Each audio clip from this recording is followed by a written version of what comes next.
After 15 years of military service and constant relocation, Sarah and I had finally saved enough to purchase our forever home. The Oak Ridge community was everything we had dreamed about: tree-lined streets, well-maintained properties, and a sense of permanence we had craved during Sarah's multiple deployments. The house itself was not extravagant, but it was ours. 3 bedrooms, a spacious backyard, and most importantly, a dedicated office where Sarah could transition to civilian life and pursue her security consulting business. Our first weekend was spent unpacking boxes and arranging furniture. I carefully hung photos from our life together, our wedding, vacations, and several of Sarah in her military uniform. She was never one to boast about her accomplishments, but I was immensely proud of her service. 15 years as a Navy SEAL, multiple commendations for bravery, and missions in locations she was still not permitted to discuss. Now she wanted nothing more than to settle down and live a quiet life. "Do you think the neighbors will be welcoming?" Sarah asked as she unpacked a box of kitchen items. She had always worried about fitting into civilian communities after so many years in the structured military environment. "Of course they will," I assured her. "This neighborhood seems perfect, plus the HOA keeps everything running smoothly." The HOA had seemed reasonable during our purchasing process. The monthly fees were not excessive, and the community guidelines appeared focused on maintaining property values rather than micromanaging homeowners. How wrong I had been. Our first meeting with the Oak Ridge HOA board took place 3 days after moving in. It was presented as a welcome event for new residents, but the underlying tension was immediately apparent. The board members sat elevated at a long table, looking down at the residents as if they were subjects rather than neighbors. Karen Wilcox, the HOA president, approached us with a practiced smile that never reached her eyes. "Welcome to Oak Ridge," she said, her handshake firm but cold. I noticed how her gaze drifted past us, scanning our appearance and likely judging whether we would be proper Oak Ridge residents. "Thank you," Sarah replied politely. "We are excited to be part of the community." Karen nodded, but I caught the slight narrowing of her eyes when Sarah mentioned her military background in passing. Something about her demeanor changed, subtle but noticeable to anyone trained to read people as Sarah was. The first violation notice appeared just 5 days later, attached to our front door with bright red lettering. Violation: non-conforming mailbox color. We had not even changed the mailbox. It was the same one that had been there when we purchased the home. Looking back now, I recognized this first notice for what it truly was: not a simple administrative error, but the opening move in what would become a calculated campaign of harassment and intimidation. The violation notices began to arrive with alarming frequency, each one more absurd than the last. Our grass was allegedly half an inch too tall. Our trash cans, visible from the street for a mere 30 minutes on collection day, were deemed unsightly. The bird feeder in our backyard was suddenly unauthorized wildlife encouragement. Our kitchen curtains, visible from outside, were the wrong shade of beige according to a subsection of the HOA guidelines that was not even included in the packet we received when purchasing the home. Yellow and red papers accumulated on our kitchen counter as we attempted to decipher the contradictory rules. Sarah approached the situation with the systematic precision she had learned in the military. She created a spreadsheet of violations, our responses, and any applicable HOA regulations. "None of this makes sense," she said one evening, examining the growing collection of notices. "The guidelines contradict themselves in several places. It is almost as if they are designed to be impossible to fully comply with." Our next-door neighbor, Tom Richards, confirmed our suspicions when he found me struggling to adjust our sprinkler system to the exact specifications demanded in our latest violation notice. "I hate to be the bearer of bad news," Tom said, glancing nervously over his shoulder, "but Karen has it out for you. She does this every time someone new moves in who she thinks might challenge her authority." "Challenge her authority? We have barely spoken to her," I replied, confused. Tom lowered his voice further. "Your wife. Karen overheard her mention her military background at the welcome meeting. Karen does not like people with authority or expertise that could compete with hers. The last family that stood up to her was fined into submission. They sold their house at a loss just to escape. Later that week, we attended our first regular HOA meeting, hoping to address the barrage of violations reasonably. The community room W. As arranged like a courtroom, with Karen elevated above everyone else at the center of the board table. The other board members flanked her like loyal lieutenants, their expressions impassive. When the meeting opened for resident comments, I stood and calmly presented our concerns about the seemingly arbitrary enforcement of regulations. The room fell silent, and I could feel the tension crackling in the air. Karen looked down at me, her expression a mixture of amusement and contempt. "Mr. Mitchell, the regulations exist for a reason. If you find Oak Ridge standards too difficult to maintain, perhaps this is not the right community for you." Several residents shifted uncomfortably in their seats, but no one spoke up in our defense. The fear was palpable.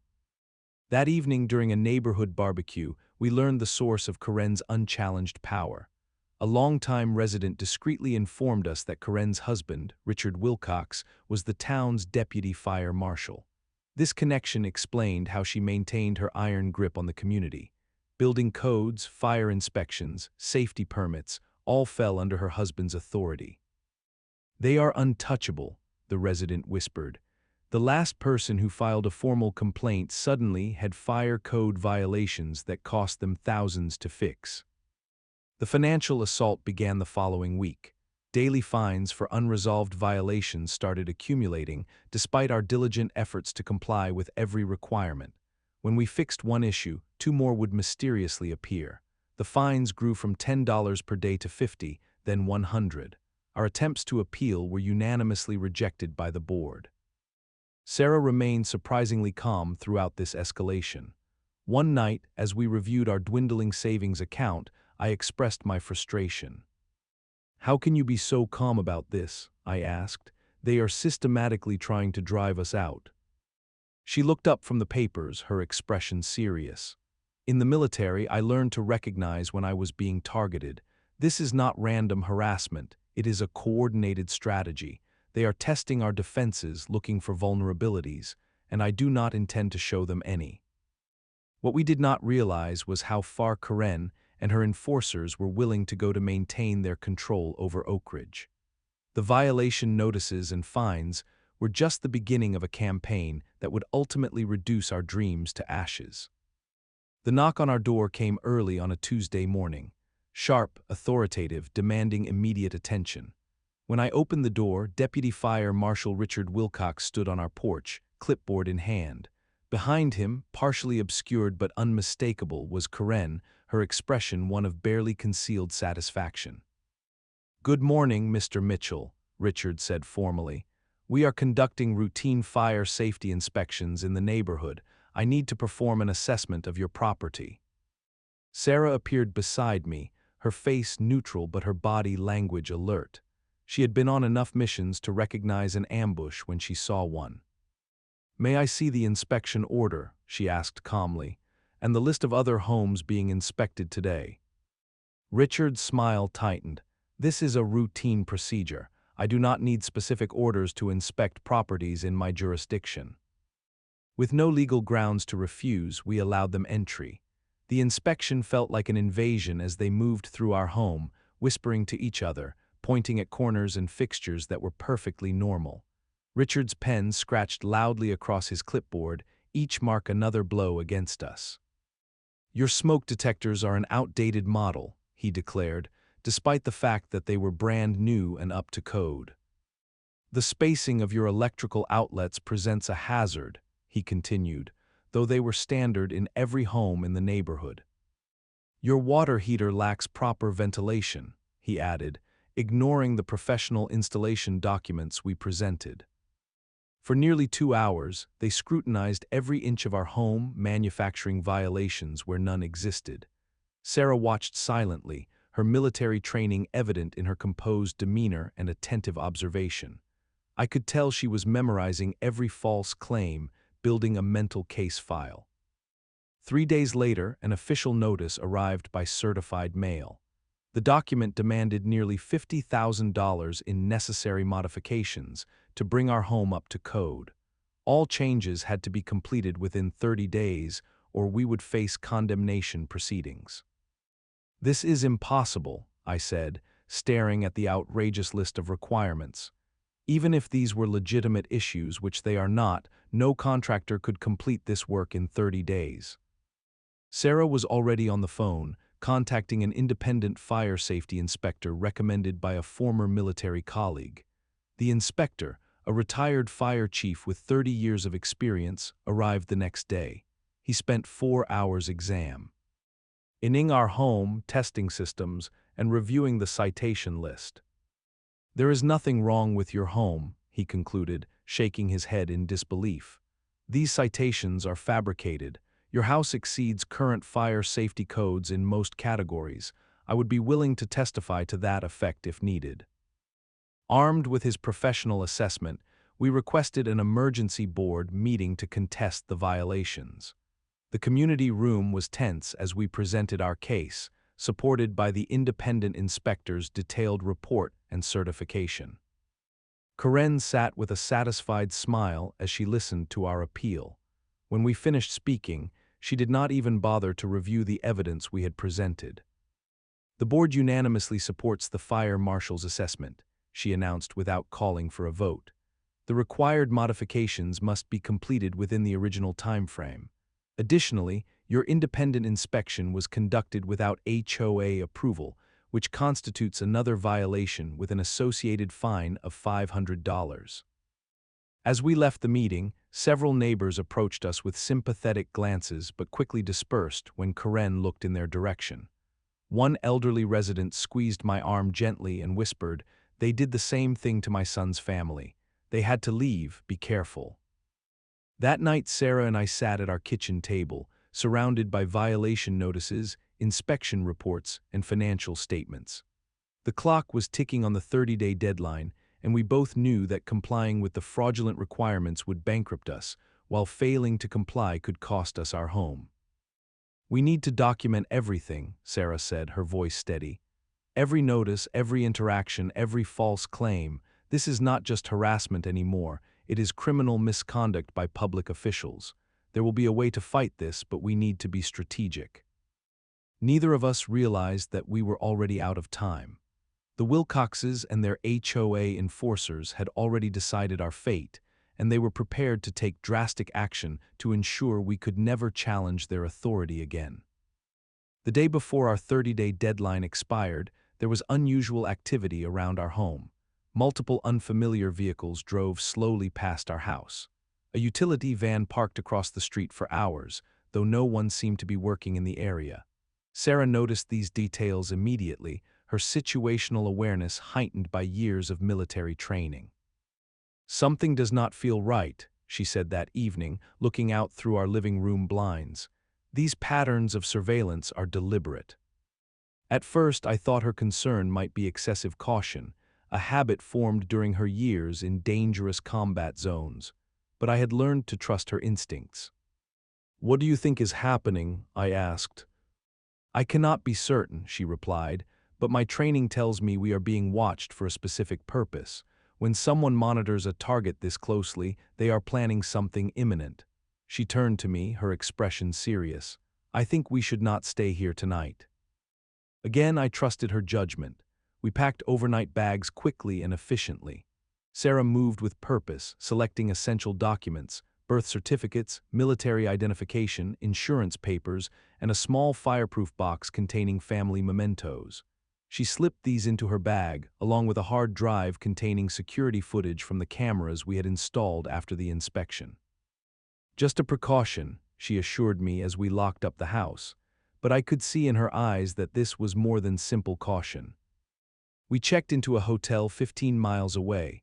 The room was basic but comfortable enough. Sarah remained vigilant, checking her phone frequently for alerts from our home security system. I tried to distract myself with television, but my mind kept returning to our home, wondering if we were overreacting. The jarring alarm from our phones awakened us at exactly 3:17 a.m. The security system had detected motion followed by extreme heat signatures.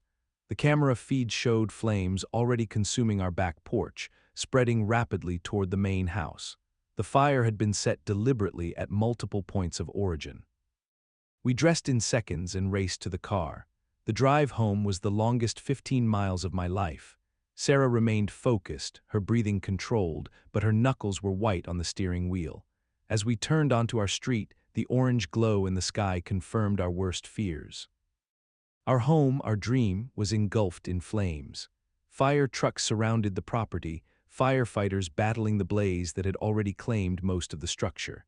Neighbors stood on their lawns in bathrobes and pajamas, watching in horror as the fire consumed our house. Through the chaos, I spotted Karen Wilcox, fully dressed despite the late hour, speaking to a cluster of neighbors. She was gesturing toward our home, her voice carrying clearly across the lawn. "Such a tragedy," she said, her tone dripping with false sympathy. "But those violations we found posed serious fire risks. This is exactly what we warned them about, if only they had complied with the safety requirements." Sarah stopped walking abruptly, her attention locked on Karen. I recognized the change in her demeanor immediately. The shock and grief vanished from her expression, replaced by something I had only seen during rare moments when she spoke of classified missions. It was the calculated calm of someone analyzing a threat and formulating a response. We approached a firefighter who appeared to be supervising the operation. He informed us that they had received an anonymous call reporting the fire, but by the time they arrived, the blaze was already too advanced to save the structure. No one had been hurt, but our home and all our possessions were essentially destroyed. As we stood watching the firefighters work, Richard Wilcox arrived in his official vehicle. He did not approach us directly, but immediately began taking notes and photographs. Even from a distance, I could see the lack of genuine investigation in his actions. He was going through the motions, establishing a narrative rather than seeking the truth. "He is documenting what he wants to see, not what is actually there," Sarah observed quietly. "He is laying groundwork for an official report that will blame us for the fire." A police officer finally approached us for a statement. As we explained that we had not been home when the fire started, I noticed Karen watching us intently from across the lawn. When our eyes met, she quickly arranged her features into an expression of concern and walked over. "This is just terrible," she said, placing her hand on my arm. "If there is anything the HOA can do to help during this difficult time." Sarah stepped between us, her voice controlled but firm. "Thank you for your concern, Mrs. Wilcox. We will definitely be in touch about the HOA's involvement in this situation." Something in Sarah's tone must have registered with Karen, because she withdrew her hand quickly, her false smile faltering for just a moment before she composed herself. "Of course," Karen replied, "we are all here to support each other in times of crisis." As she walked away, Sarah turned to me, her expression resolute in the orange glow of our burning home. "This was not an accident," she said quietly, "and they will not get away with it. Starting tomorrow, we fight back." Standing there watching flames consume everything we owned, I realized that the HOA enforcers had made a catastrophic miscalculation. They thought they were dealing with ordinary homeowners who could be intimidated and crushed. Instead, they had declared war on a decorated Navy SEAL who had spent 15 years facing and overcoming far more dangerous adversaries than a corrupt neighborhood association. The official investigation began the following morning. As we had anticipated, Richard Wilcox arrived early to lead the examination of our destroyed home. He wore his deputy fire marshal uniform like armor, projecting authority as he cordoned off the area and began what appeared to be a thorough investigation. We were temporarily housed in a local hotel paid for by our insurance company. The small room became our command center as Sarah methodically documented everything related to the fire and our conflicts with the HOA. She operated with the focused precision I had only glimpsed during her military career. 3 days later, the preliminary report arrived. Homeowner negligence was highlighted in bold in the executive summary. According to Richard's assessment, the fire originated from faulty wiring, one of the very violations he had cited in his inspection. The report explicitly stated that our failure to address known safety hazards had directly caused the destruction of our home. Sarah read the report twice, her expression revealing nothing. Then she placed it carefully in a folder labeled Evidence and picked up her phone. "Who are you calling?" I asked. "My former commanding officer," she replied. "The time for playing by their rules is over."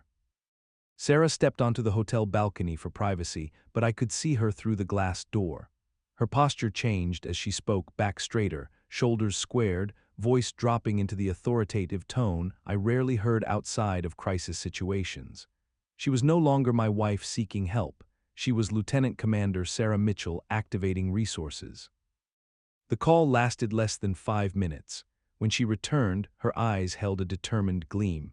"Captain Reynolds is calling in some favors. We will have federal fire investigators here by tomorrow.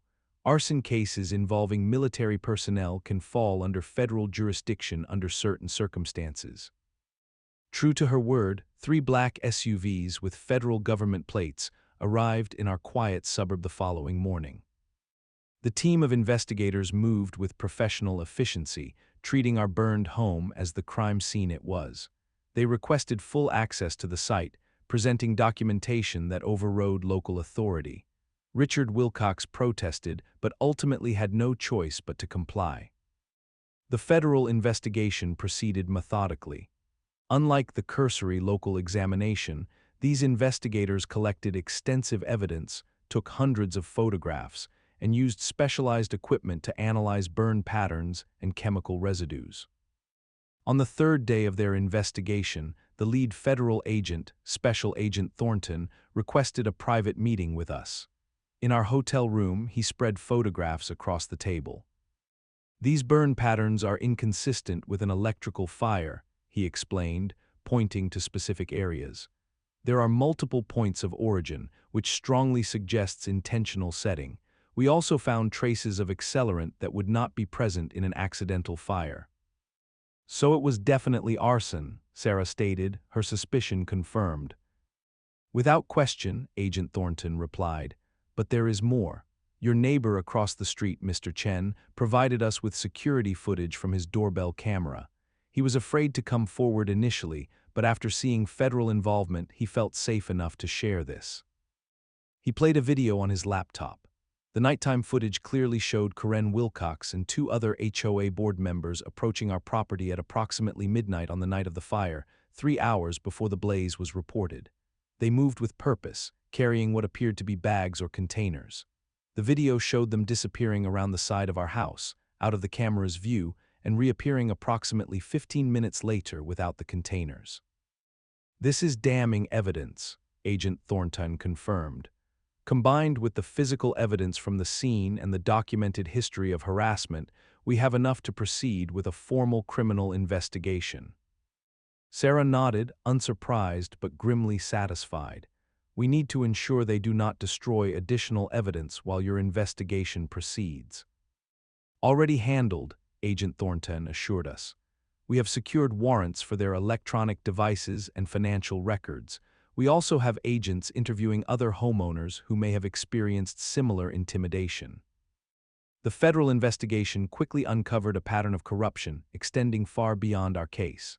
Karen and Richard Wilcox, along with select board members, had been using the HOA as a personal fiefdom for years.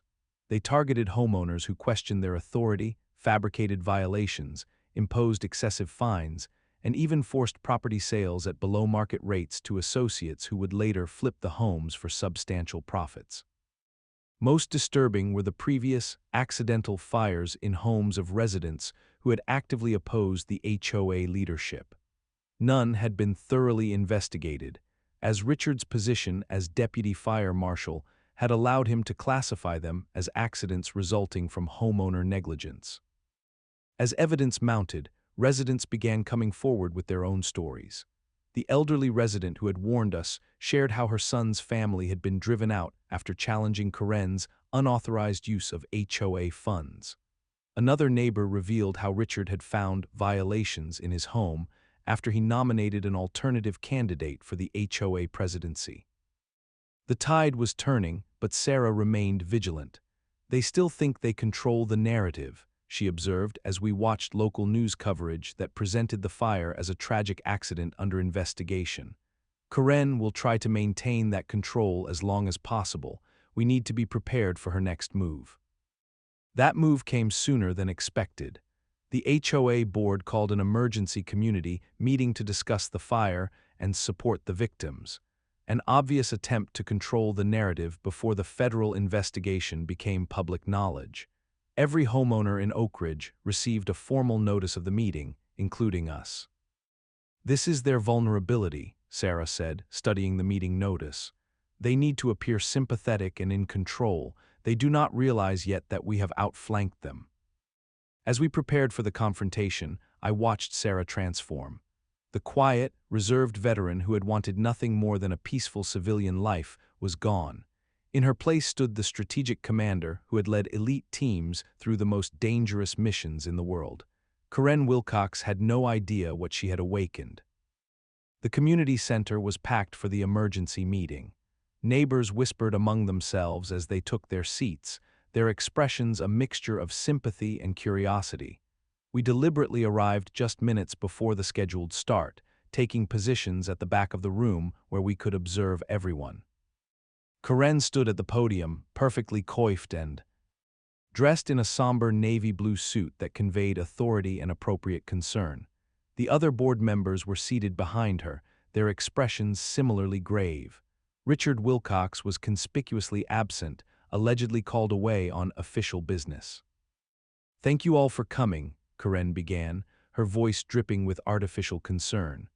"As you know, we are gathered to discuss the unfortunate fire that destroyed the Mitchell home last week. This incident reminds us all of the importance of following proper safety protocols and addressing code violations promptly." The implication was clear. She was already establishing the narrative that we were responsible for the destruction of our own home.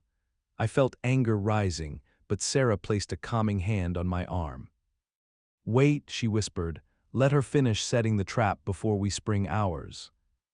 Karen continued her performance, expressing condolences while simultaneously emphasizing the importance of following HOA guidelines and complying with safety codes. She detailed how the board would establish a committee to review fire safety throughout the neighborhood, with herself as chair, of course. "And now," she said, her voice softening with practiced sympathy, "I would like to invite the Mitchells to come forward. The community has prepared a modest donation to help them during this difficult time." This was our cue. Sarah squeezed my hand once, then stood. But instead of walking directly to the front, she slipped out the side door. Karen's eyes tracked her movement, a flicker of confusion crossing her features before she regained her composure. "Well," Karen continued after an awkward pause, "perhaps they need a moment. In the meantime, let us discuss the community support initiatives we have planned." She had just begun outlining these initiatives when the main doors at the back of the room opened. Sarah entered, but not as the person the community knew. She wore her full military dress uniform, medals and commendations gleaming under the fluorescent lights. Her posture was impeccable, her stride purposeful and commanding. The room fell completely silent. All eyes followed Sarah as she walked deliberately to the front. Karen froze mid-sentence, recognition, and the first flicker of fear flashing across her face. Sarah took position at the side of the podium, not asking permission to speak, but simply claiming the space through her presence. "Good evening," she began, her voice clear and authoritative. "For those who do not know me well, I should properly introduce myself. I am Lieutenant Commander Sarah Mitchell, decorated Navy SEAL with 15 years of service to this country. My last deployment ended 6 months ago, and my husband and I chose Oak Ridge as our home because we believed it represented the American ideal we have both served to protect." Karen attempted to regain control. "Lieutenant Commander, we appreciate your service, but we have an agenda to follow." "That agenda will need to be adjusted," Sarah interrupted calmly. "As of 9 this morning, this matter falls under federal jurisdiction. Arson is a federal crime when it targets military personnel or their families." On cue, Special Agent Thornton and 2 other federal agents entered the room, taking positions at the exits. The message was clear: No one was leaving until this was concluded. Sarah continued, her voice never rising but carrying undeniable authority. I would like to direct everyone's attention to the screen behind me. The projector flickered to life, displaying a timeline of events beginning with our first HOA violation notice and ending with the fire. Evidence appeared systematically. The contradictory violation notices, Richard's fraudulent inspection report contrasted with the independent assessment, financial records showing the pattern of excessive fines, and finally, the security footage showing Karen and two board members approaching our property the night of the fire. The federal investigation has confirmed that the fire that destroyed our home was deliberately set, Sarah stated. Accelerants were placed at multiple points of origin. This was not an accident or the result of negligence. It was arson, committed as part of a pattern of harassment and intimidation. The room erupted in gasps and murmurs. Karen's face had drained of color, and the board members seated behind her began to physically distance themselves, sliding their chairs away from each other. That video proves nothing, Karen declared, her voice higher than normal. We were conducting a routine property check as authorized by HOA bylaws. At midnight, Sarah asked, carrying containers of accelerant, the chemical analysis has already matched the residue found at the fire scene to the specific formula purchased by your husband at a hardware store in the next county. The receipt was paid with your joint credit card. The board members began to turn on each other immediately. They're criminal. Conspiracy unraveling in real time. One stood abruptly, pointing at Karen. She organized everything, he blurted. Karen said it was just to scare them, to force them out. We never intended for the fire to destroy the entire house. With those words, the last pretense of innocence collapsed. Agent Thornton stepped forward, reading Karen her rights as two other agents moved to detain the board members who had been implicated. The arrest sent shockwaves through the community. Karen Wilcox, her husband Richard, and two board members were led from their homes in handcuffs the following morning. Local news cameras captured the moment, broadcasting the downfall of the HOA enforcers who had terrorized Oak Ridge for years. The investigation expanded rapidly once federal authorities gained access to the Wilcoxes' financial records and communications. They discovered a pattern of similar intimidation and suspected arson stretching across 3 counties, everywhere Karen and Richard had previously lived and worked. At least 4 other homeowners had lost their properties to accidental fires after challenging HOA authority in communities where Richard served as fire inspector. Our hotel room became an impromptu command center as neighbors began coming forward, sharing stories of abuse they had suffered in silence. Some brought documentation of arbitrary fines, others described threats and intimidation when they questioned board decisions. The pattern was clear. The HOA had been weaponized as a tool for personal power and financial gain. I never spoke up because I was afraid, admitted Eleanor Jenkins, an elderly resident who had paid thousands in questionable fines over the years. They threatened to put a lien on my home if I complained. At my age, where would I go? As the criminal case progressed, civil litigation followed.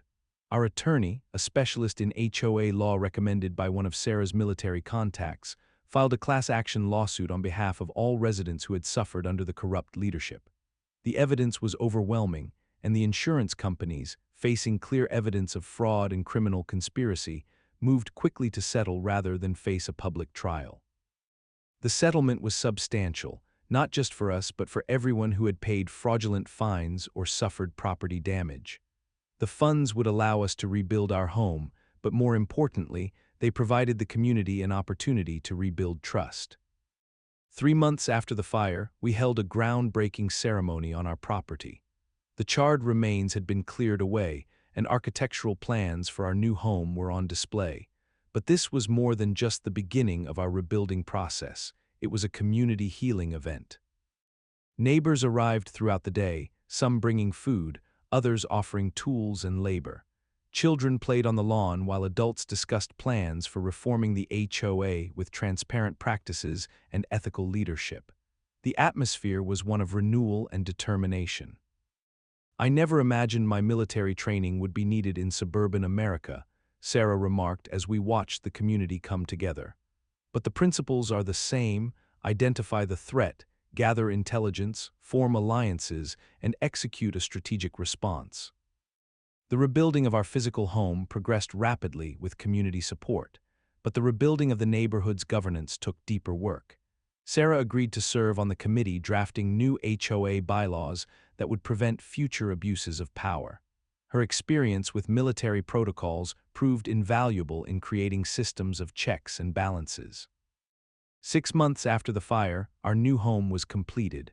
Stronger and more beautiful than before, it stood as a symbol of resilience. The housewarming coincided with elections for the new HOA board, elections where Sarah was unanimously selected as president. On a warm spring evening, we hosted the first meeting of the reformed HOA on our front lawn. Neighbors brought lawn chairs and blankets, arranging themselves in a circle rather than the hierarchical rows of the past. Children played nearby, their laughter providing a soundtrack of normalcy that had been absent during the Wilcox regime. Sarah stood on our porch to address the community, but not from a position of elevation or authority. She stepped down to join the circle, embodying the new leadership philosophy. In the military, I learned that true strength comes not from controlling others, but from serving them, she said. The purpose of this HOA is not to enforce conformity, but to support community. We are neighbors first, with shared interests in maintaining our homes and our relationships. As the meeting progressed, I watched my wife in her element, not leading through intimidation as Karen had done, but through respect and clear communication. Her military experience had taught her not just how to fight enemies, but more importantly, how to protect and serve a community with honor. The Wilcoxes and their enablers had assumed they could bully and intimidate anyone who challenged them. They never considered that by burning down our house, they would ultimately ignite a transformation that would rebuild not just our home, but the entire community, stronger and more united than before.